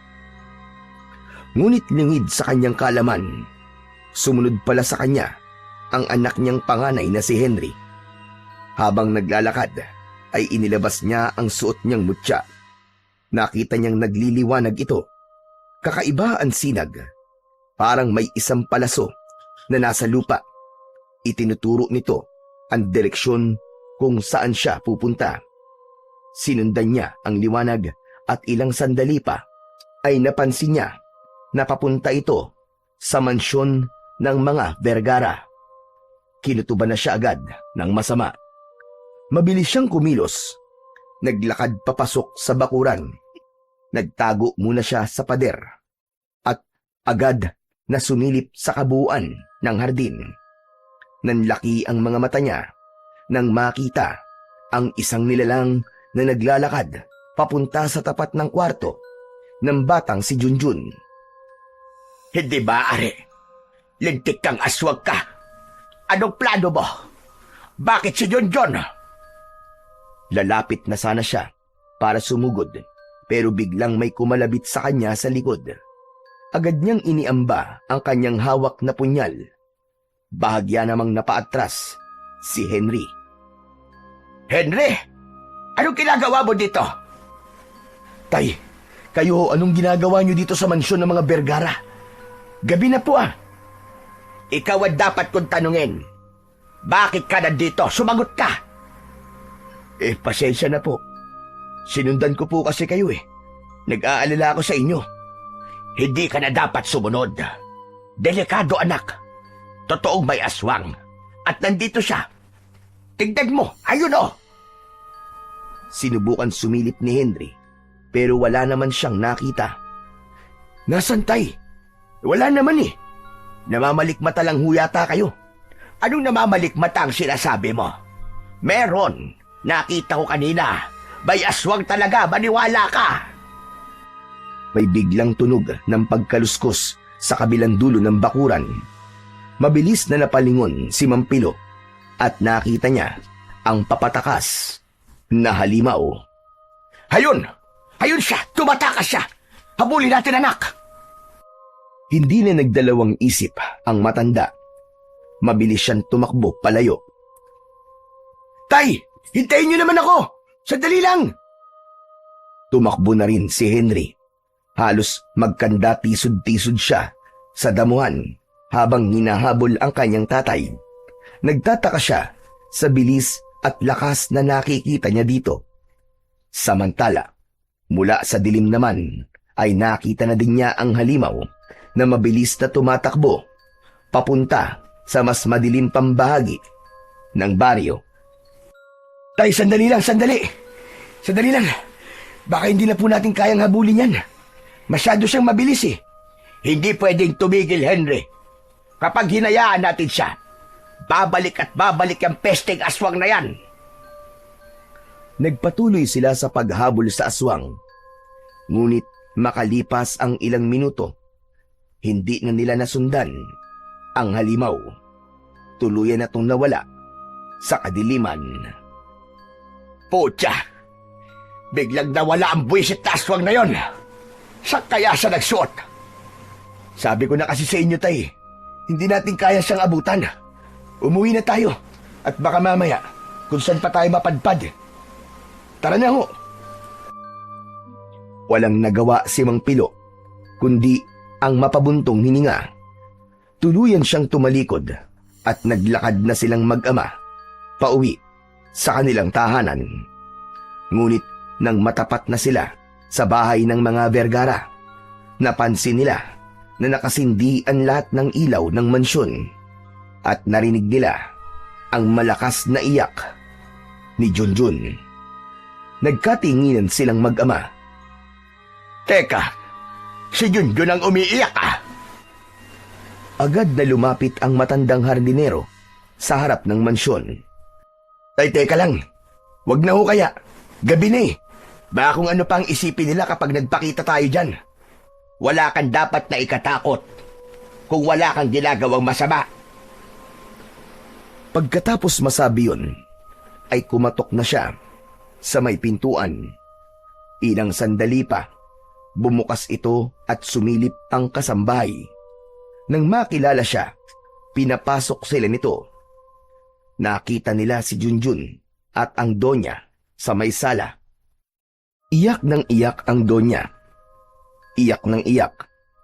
Habang katabi ang kanyang apo, napansin ni Mang Pilo na tila namimilipit sa sakit ng tiyan ang bata. Maputla na din ang kulay nito.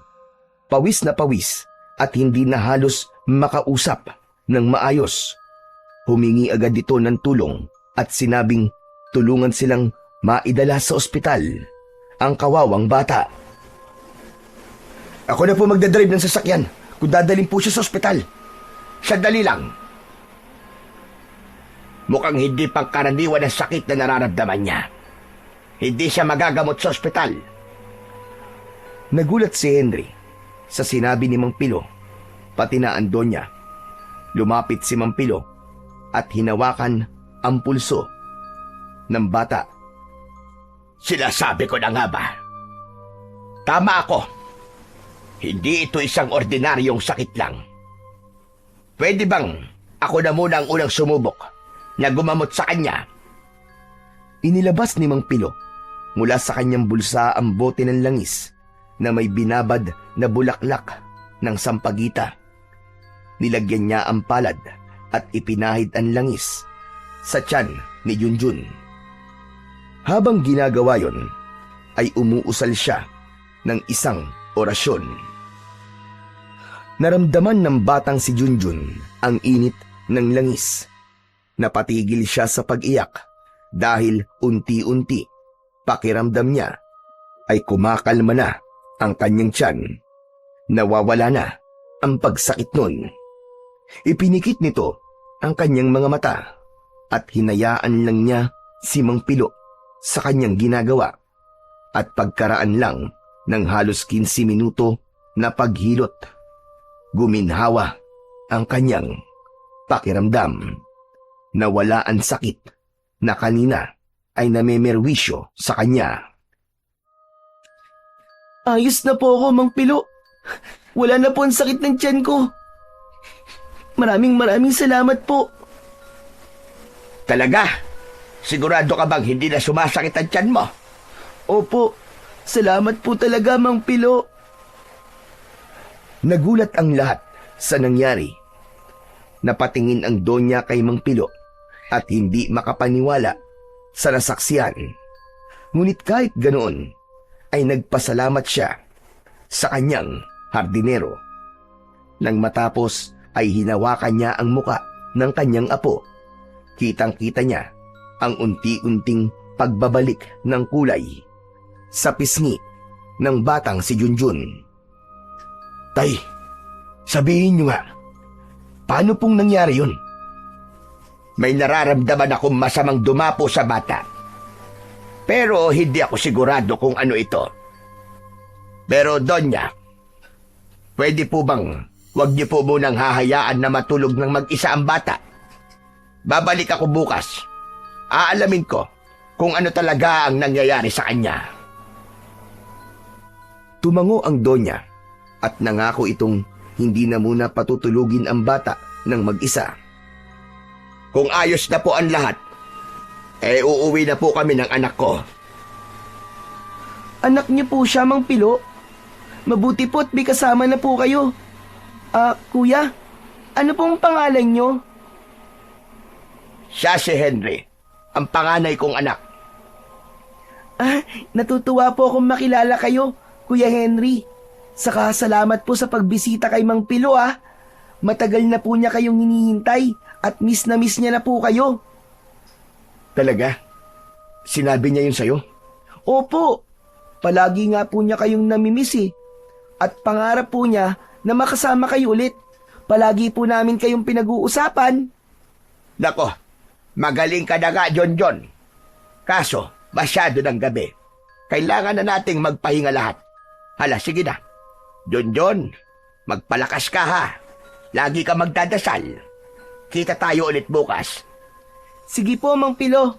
Maraming salamat po talaga sa pagpapagaling po sa akin. Wala yun, iho. Basta lagi ka magpapakabait. Matapos magpaalam, naglakad pa uwi ang mag-ama. Nasa likod si Henry, bahagyang nakangiti, habang pinagmamasdan ang likod ng kanyang tatay. Naisip niya na kahit minsan masungit at matigas ang ulo ng tatay niya, ay masaya siya sa narinig na sinabi ni Junjun. Ilang sandali pa ay narating na nila ang kanilang bahay. At bago pumasok sa pinto, nagkatinginan pa silang mag-ama. Sige na, Henry. Matulog ka na. Bukas babalik tayo sa mansyon. May kailangan tayong gawin. Kinabukasan, madaling araw pa lang, ay gising na si Mang Pilo. Sa kusina ay inihahanda niya ang ilang pananim na kanyang binunot sa bakuran. Ilang piraso ng bawang at mga halaman na alam niyang pangontra sa mga aswang. Nakahanda sa mesa ang lahat ng mga ito. Paglabas ni Henry sa kanyang silid, ay nakita niya ang mga ito. Tay, ang dami niya na. Aanin niyo po mga yan. Aanin niyo ba yan, Tay? Hindi, anak. Dadalhin ko to sa mansyon at itatanim sa tapat ng bintana ng silid ni Junjun. Po? Itatanim niyo doon? Bakit ho, Tay? May kutob ako na babalik doon yung aswang na nakita nating kagabi. Kailangan kong itanim ang mga ito para tigilan na siya. Tigilan na siya? Sino ho? Tahimik sandali ang matanda. Inilagay na niya sa loob ng bayong ang mga itatanim. Tapos ay nandakot siya ng asin at iniligay yun sa supot. Saka itinali. Saka ito tumingin sa anak. Alam mo, Henry, yung aswang na nakita natin kagabi ay isang uri ng nilalang na tinatawag na aswang na maninipsip. Target nila ang mga taong may mahihinang katawan, yung mga may sakit, yung mga malapit ng mamatay. Hindi sila nangangain ng laman ng tao, kundi sinisip-sip nila ang natitirang lakas ng tao hanggang sa ito ay manghina at mamatay. Kung totoo po ang sinasabi nyo, kawawa naman po si Junjun. Tama ka, Henry, anak. Kawawa talaga. Mabait ang batang yon. Hindi tama na gawing pagkain lang siya ng ganong nilalang. Tay, epektibo po ba ang mga ito laban sa aswang? Oo naman. Pantaboy ng aswang ang amoy ng mga ito. Hindi basta-basta makakalapit ang aswang at hindi na ito makakatanod sa paligid ng kwarto ni Junjun. Kung ganun po, ay magiging maayos ng pakiramdam ng bata. Hindi na siya gagambalain ng aswang. Hindi tayo dapat magpakampante. Hindi natin alam kung gaano kalakas ang aswang na yon. At hindi pa natin alam kung ano ang mga kakayahan niya. Hindi lang basta halaman ang magiging pananggalang. Kailangan din ng mga orasyon. Kapag naramdaman ng maninipsip na binabantayan na ang bata, magdadalawang isip na siyang lumapit at mambiktima. Talagang gagawin niyo po ang lahat para sa batang yun, Taya. Bumalik po kayo sa pagiging antingero at pagiging manggagamot nang dahil po sa kanya. Tulad ng sinabi ko, Henry anak, mabait na bata si Junjun. Siya ang pumuno ng lahat ng pangungulila ko sa inyo at sa aking mga apo. Hindi ko siya maaaring pabayaan. Talagang gagawin ko ang lahat para sa kanya. Hindi siya pwedeng mamatay. Hindi siya pwedeng kunin ng aswang na yon. Naiintindihan ko po, Tay. Marahil ay isa din siya sa dahilan kung bakit ayaw niyong umalis dito sa baryo. Tama ho ba ako? Hindi sumagot ang matandang hardinero na si Mang Pilo. Bagkus ay itinuloy niya na ang kanyang ginagawa. Pagsapit ng 6:00 ng umaga, ay sabay silang lumabas ni Henry ng bahay. Papunta na sana sila sa mansyon ng mga Vergara, pero biglang sumulpot sa harap nila ang abogado na nakausap ni Henry tungkol sa pagbebenta ng lupa. Naku, salamat. Mabuti naman at inabutan ko pa kayo dito. May kailangan ho tayong pag-usapan. Ano pa bang pag-uusapan natin, ha? Kung tungkol ito sa lupa, hindi pa rin ang sagot ko. Kaya lumayas ka sa harap ko. Ayaw kitang kausap. Sir, makinig muna kayo sa akin. Ang sabi ng kliyente ko, kaya niyang triplihin ang bayad sa lupa. Basta pumayag lang kayo na ibenta ito. Triple. Nanlaki ang mga mata ni Henry sa narinig. Malaking pera na ang pinag-uusapan dito, pero sa kabila ng kanyang pagkabigla, pinilit pa rin niyang manahimik. Hinayaan niya ang ama na mag-isip at makipag-usap sa abogado. Hindi. Ayoko pa rin. Umalis ka dyan at may pupuntahan kami. Huwag kang istorbo. Sa muling paglalakad ni Mang Pilo, ay hinawakan siya sa braso ng abogado, pero laking gulat nila nang mapansing biglang bumitaw ito at ipinagpag ang kamay na para bang napaso. Oh, ano? Ano bang problema? Wala po. Sige po. Aalis na po ako, Mang Pilo. Henry. Sandali lang. Huwag ka munang umalis. Gusto mong pag-usapan natin ang lupa, hindi ba? Halika. Sumunod ka sa akin. Doon tayo sa loob ng bahay ko. Ho? Papayag na po kayo? Ibibenta niyo na po ba ang lupa at bahay niyo? Oo. Sige. Pipirmahan ko na ang mga papeles na kailangan mo. Tumawa pa si Mang Pilo. Sa loob-loob niya ay nais niyang isahan ang abogado. Gusto niyang mabitag ito dahil alam na niya ang tunay na dahilan kung bakit ito biglang bumitaw sa kanya na animo ay napaso. Pero Mang Pilo, pwede po bang sa ibang araw na lang ho? O kaya mamayang tanghali? Babalik po ko, Mang Pilo, babalik ako. May lakad pa po pala ako. Sige ho, aalis na po ako. Biglang tumakbo palayo ang abogado. Habulin natin na walang yang yon. Bilisan mo! Tay, bakit po natin hahabulin?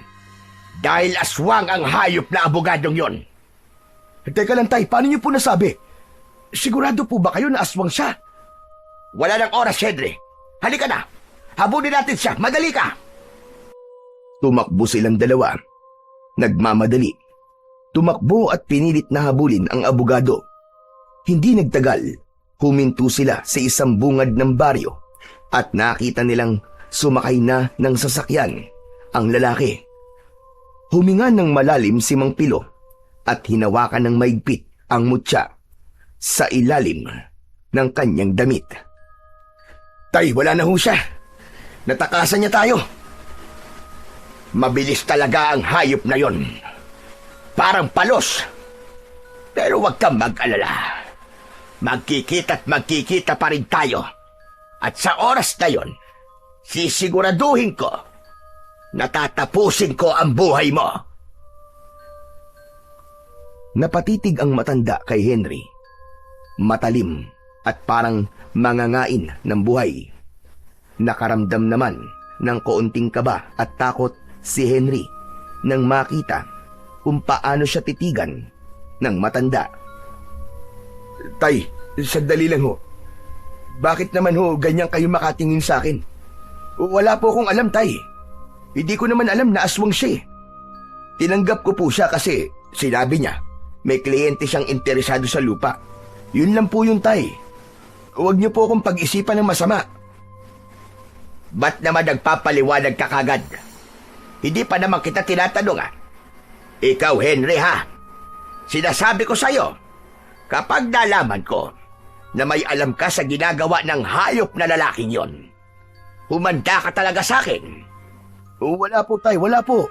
Maniwala kayo. Wala po talaga akong alam.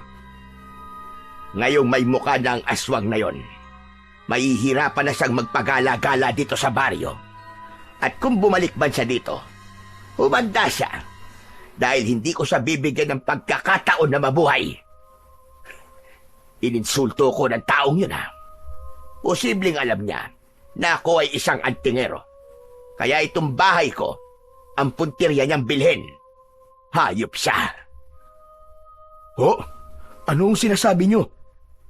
Hindi mo pa ba nakukuha, Henry? Akala ko ba'y matalino ka? Kaya niya gustong bilhin itong lupa natin ay dahil gusto niya na umalis ako dito.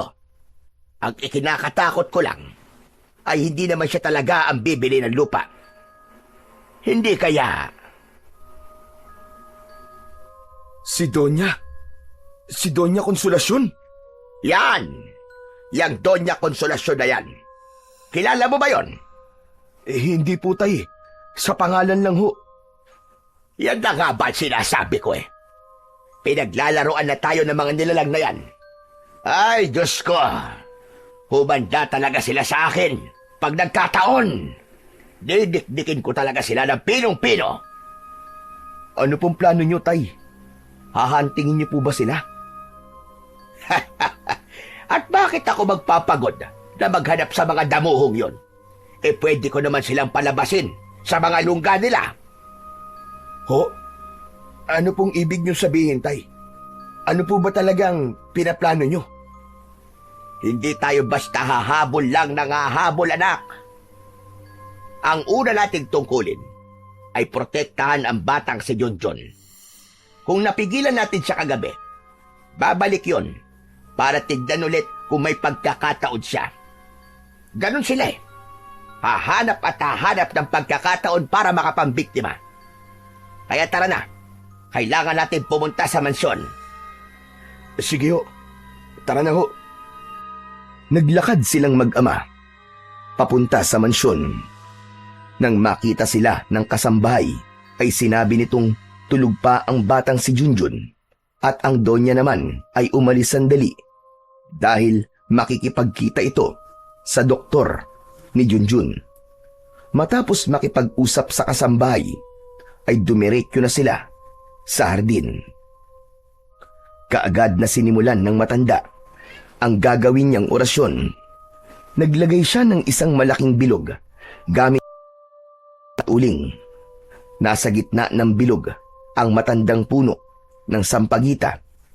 Habang ginagawa ito, nakamasid lang ng tahimik ang anak niyang panganay na si Henry. Paulit-ulit na nagdasal ang matanda. Nang matapos ay umupo siya sa ilalim ng matandang puno ng sampagita. Tay, pwede ho ba magtanong? Bakit po sa puno? Akala ko po ba dun sa may tapat ng bintana ni Junjun. Tuso ang kalaban natin, anak. Kaya kailangan din nating maging tuso. Ho? Ano ho bang ibig niyong sabihin, Tay? Hindi ko ho maintindihan Ang bilog na ito ay hindi pantaboy ng aswang. Ang ginawa ko ay tinatawag kong panawag ng mga aswang. Ibig sabihin, tatawagin o aakitin ito ang mga aswang na nasa malapit. At kapag pumasok sila sa bilog na to, lagot talaga sila. Bakit, Tay? Ano hong mangyayari sa kanila? Makukulong sila. Hindi na sila makakalabas sa bilog. Alam mo ba kung bakit? Bakit ho, Tay? Dahil ang kaluluwa ng sampagita, ang asin at ang orasyon, kapag nagsanib puwersa, kaya nilang lumikha ng parang pader na hindi nakikita. At hindi ito kayang lusutan ng kahit na sino mang aswang. Hindi nila magagamit ang kanilang bilis at ang kanilang bangis. At pagkatapos, Tay, ano pong gagawin natin? Ano pong plano? Gagamitin ko ang mutya para tapusin ang kanilang kasamaan. Tulungan mo ko, Henry. Hindi natin pwedeng pabayaan si Junjun. Kailangan matapos na ang pamimeste ng mga aswang na yan. Kailangan na silang mamatay. Tay, sa paanong paraan ko po kayo matutulungan? Ako magbabantay dito. Ikaw naman sa loob. Kailangan mong pangalagaan ang bata. Gawin mo ang lahat para protektahan siya. Sige po. Kung yan po ang alam niyong mas makabubuti, gagawin ko. May tiwala po ako sa inyo, Tay. Pero, mamayang gabi, mag-iingat po kayo, Tay, ha? Hindi ko po makakaya kung meron pong masamang mangyari sa inyo, Tay. Nag-aalala ka ba sa akin? Oo naman po, Tay. Mahal po kita. Kahit hindi ko madalas na ipapakita yon. Mahal na mahal kita, Tay. Ganon din po yung mga kapatid ko at yung mga apo po ninyo. Mahal na mahal po namin kayo, Tay. Kaya mag-iingat po kayo. Mahal ko rin kayo, mga anak. Yan ang tatandaan mo, Henry. Kahit na ano pang mangyari, mahal na mahal ko kayo. Pagkasabi nun ng matanda, muling ipinagpatuloy na ni Mampilo ang paggawa ng mga panawag at mga bitag para sa aswang. Tinuruan din niya si Henry kung paano ito gagamitin at kung saan ilalagay. Nang matapos, ay agad silang umuwi para makapagpahinga kahit papano. Ngunit pagdating ng gabi, nagbalik sila sa bakuran ng mga Bergara at nagsimulang maghintay. Habang nagbabantay sa mga posibleng mangyari, bigla siyang naalerto nang may marinig na malalakas na kaluskos sa gilid ng bakod. Dahan-dahang lumapit si Mang Pilo at sumilip at doon nga niya nakita ang aswang na puno ng makapal na balahibo. Mapula ang mga mata. Tumutulo ang laway na may kasamang dugo. May mahabang pangil at may matutulis na kuko na animo ay patalim. Sinasabi ko na nga ba, babalik kang hayop na aswang ka. Yari ka ngayon. Dahan-dahang naglakad ang aswang palapit sa matandang puno ng sampagita. Parang wala ito sa sarili nang tumapak at pumasok sa ginawang bilog ni Mang Pilo. At nang makapasok na ang aswang sa loob, ay doon ito biglang natauhan. Napatingin siya sa paligid at doon nito napagtanto na nakakulong na siya. Nabitag siya ng matandang antingero. Bigla itong umatungal ng malakas. Muli nitong sinubukan na tumalon palabas ng bilog, pero bawat hakbang niya ay tila tumatama sa hindi nakikitang pader. Huli ka ngayong demonyo ka! Hindi ka na ngayon makakatakas! Agad na lumapit si Mang Pilo at tinitigan ang aswang. Ipakita mo sa akin ang itsura mong halimaw ka. Ikaw ba yung abogado? Sabihin mo! Magsalita ka! Hindi sumagot ang aswang. Bagkus ay ngumisi lang ito. Bakas ang pang-uuyam sa mukha nito. Ngunit hindi pa man natatapos ang problema niya sa isang aswang, ay may nakita itong biglang dumapo sa bubong ng bahay. Di hamak na mas malaki ito kumpara sa kasama nitong aswang. Tama nga ang hinala ko. Dalawa nga kayo. Mga lekche kayo. Hoy, ikaw! Halika dito! Bumaba ka ditong aswang ka! Ako ang harapin mo! Galit na sumingasing ang aswang at pagkaraan ay umatungal. Agad itong umatake sa matanda. Mabilis at walang pag-aalinlangan. Sige, lumapit ka! Dito natin tatapusin ang kasamaan mo! Nakahanda ang matanda. Kaagad niyang itinutok sa harap ang dala niyang punyal at sinalubong ito ng saksak. Umusok ang balat ng aswang na tila natutusta ng apoy. Napasigaw ito sa sakit, ngunit lalo pang nagnitnit. Sumugod muli ang nilalang. Mabilis at mabangis, subalit hindi nagpatalo si Mang Pilo. Sinalubong niya ang aswang at sinuntok niya ito sa dibdib. Demonyo ka! Mamatay ka na! Napasigaw ang aswang, napaatras at mas lalong nagalit. Gaya ng kanyang kasama, tumalon din ito at sinubukang lumabas. Humakbang si Mang Pilo papalapit. Dahan-dahan niyang inilabas ang kanyang mutya. Kumislap ito ng matindi at halos hindi makatingin ang dalawang aswang na maninipsip. Katapusan nyo na ngayon! Mga demonyo kayo! Biglang lumiyab ang paligid sa puno ng matandang sampagita. Tapos ay unti-unting lumiyab din ang loob, pati na ang mismong puno. Makikita ang kulay na apoy na siyang tumutupok hindi sa puno, kundi sa dalawang aswang lang. Napaungol sa sakit ang mga halimaw nang magsimulang umusok at matunaw ang kanilang mga balat. Sa bawat segundo ay unti-unti nga silang nilamon ng apoy hanggang sa sila ay naging abo na. Huminto ang liwanag ng mutya at muling naging payapa ang paligid. Samantala, sa loob ng bahay ay naging saksi silang lahat sa ginawang kabayanihan ni Mang Pilo. Nakita nila kung paanong nilipol niya ang dalawang aswang gamit ang kanyang talino, tapang at ng kanyang mutya. Lahat sila ay humanga sa kanya. Agad siyang pinagbuksan ng pinto at pinapasok siya sa loob ng mansyon. Ngunit nang makalapit na siya, bigla na lang nanlupaypay ang bata. Namutla at halatang hirap sa paghinga.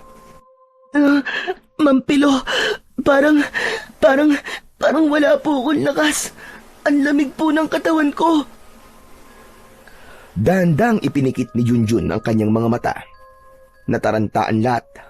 Umiyak na rin ang donya. Pero si Mang Pilo, ayaw niyang tanggapin ang nakikita. Mabilis niyang hinawakan ang kanyang mutya. Junjun, makinig ka sa akin. Lakasan mo ang loob mo. Mabubuhay ka. Di ba ang sabi ko sa'yo? Kapag may mutya ng sampagita ang isang tao, ay may isang hiling ito na pwedeng matupad. Junjun, alam ko na kung saan ko to gagamitin. Muli ay lumiwanag ang mutya. Makapangyari ang mutya. May isa akong kahilingan na dapat mo tuparin. Ngayon, hihilingin ko na pagalingin mo ang bata na to sa kanyang karamdaman. Ibalik mo siya sa amin ng malakas at walang iniindang anuman sakit. Binalot ng liwanag ang buong katawan ng bata matapos sabihin ni Mang Pilo ang kanyang hiling. Halos mapapikit sila dahil ito ay nakakasilaw at nang mawala ang liwanag, nang idilat nila ang kanilang mga mata, nakita nila si Junjun na muling nagising, nakangiti at nakakahinga ng maayos. Mang Pilo! Mang Pilo, buhay po ako! Buhay po ako! Agad na napaluha ang donya at niyakap ang kanyang apo. Tahimik lang si Henry. Sa tagal ng panahon na magkasama sila ng kanilang ama, ngayon lang niya nalaman ang tungkol sa hiling. Pero imbis na mainggit o magselos, ay natuwa siya sa kanyang ama. Nilapitan niya ito at biglang niyakap ng mahigpit. Proud na proud siya sa kanyang ama. Samantala, bilang pasasalamat ay nagbigay ng gantimpala ang Donya kay Mang Pilo. Una ay tumanggi ito, ngunit ipinilit ng Donya. Kaya wala siyang nagawa, kundi tanggapin ang biyaya. At nang makakuha rin ng pagkakataon si Henry, lumapit ito sa Donya. Donya, may hihilingin po sana ako. Kung may maaari pong trabaho para sa akin. Nagulat si Mang Pilo sa narinig niya sa kanyang anak. Hindi niya alam ang tungkol dito.